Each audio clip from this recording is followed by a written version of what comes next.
Welcome to day 141 of the New Way. Yesterday we looked at the miracle of Jesus healing the young boy, but we skipped over some important verses. I'll read Matthew 17:19 through 20. Then the disciples came to Jesus in private and asked, "Why couldn't we drive it out?"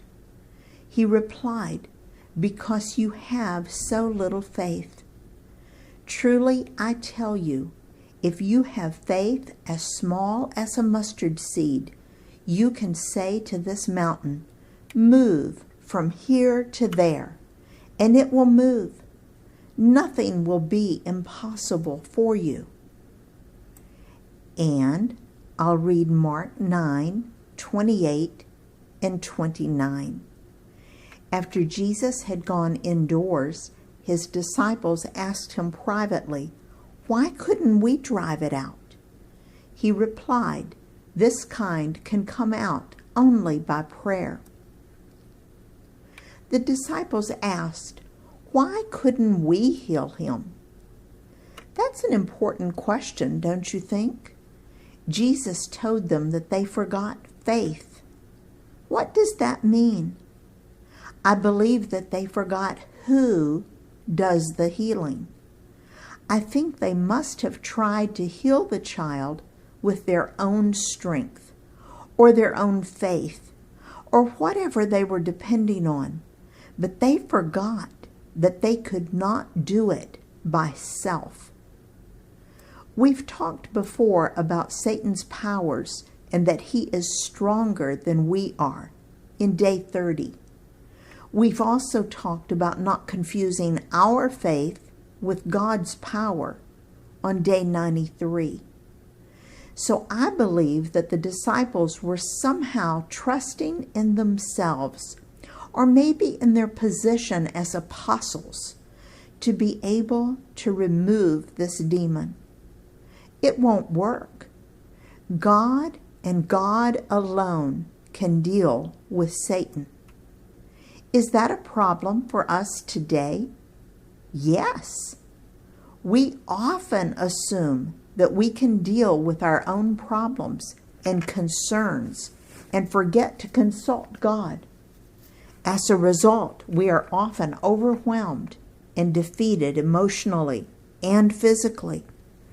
God wants us to live in victory over Satan, but we must learn to depend fully on him and not on ourselves.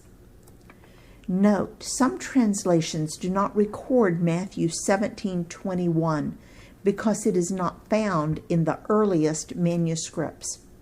However, it is very similar to Mark 9:29, so I assure you we'll cover it there. Now I'll reread Mark 9:21 through 24. Jesus asked the boy's father, "How long has he been like this?" "From childhood," he answered. "It has often thrown him into fire or water to kill him.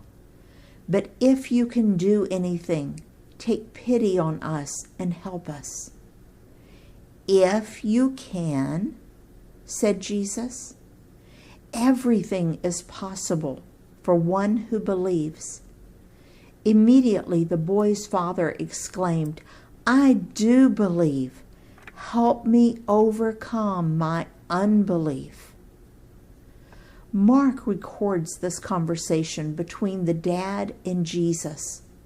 It is an encouragement to know that God hears our prayers to increase our faith.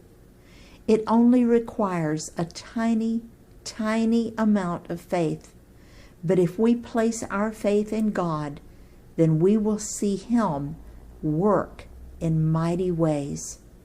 Sometimes our faith is tiny, but when we see God at work, our faith grows. There's an incident that happened in the Old Testament that has really helped me to understand the faith that I need to have. There were 3 young men from Israel who had been captured by King Nebuchadnezzar and taken captive to Babylon. They lived there and were trained in the palace to become Babylonian leaders. But these three friends, Shadrach, Meshach, and Abednego, refused to bow down and worship the Babylonian king. So the king brought them into his throne room and warned them to bow down, or else they would be thrown into a fiery furnace. Maybe you've heard their story, but I want you to see their faith. I'll read for you Daniel 3:16 through 18. Shadrach, Meshach, and Abednego replied to him, King Nebuchadnezzar, we do not need to defend ourselves before you in this matter. If we are thrown into the blazing furnace, the God we serve is able to deliver us from it, and he will deliver us from your majesty's hand. But even if he does not, we want you to know, your majesty, that we will not serve your gods or worship the image of gold you have set up. What a statement of faith! And in front of a king ready to throw them into a furnace.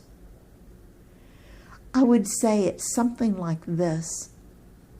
I know God can do this thing that I need, but I'm not sure of his will or decision in this matter. But I do trust him to do what is best. These verses have really helped me to be able to pray in faith for other people and for myself. God requires me to believe that he can do the thing I'm asking. Then I can leave it up to him whether he wants to do it and whether he thinks it's best. These verses from Daniel became very, very precious to me when my favorite aunt was diagnosed with cancer. I didn't want her to die, and I knew that God could heal her, but I wasn't sure whether it was God's will to heal her or to take her to heaven. These verses helped me to know that it was okay to ask God for anything if I believed he could do it.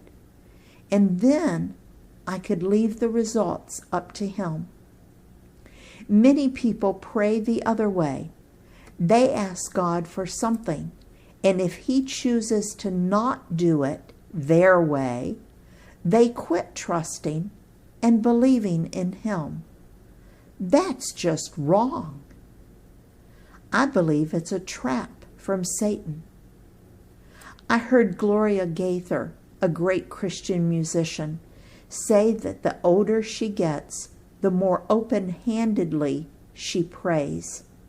She prays in faith, but she leaves the answer up to God. That exhibits a growing faith and trust in God. In his service, Dale.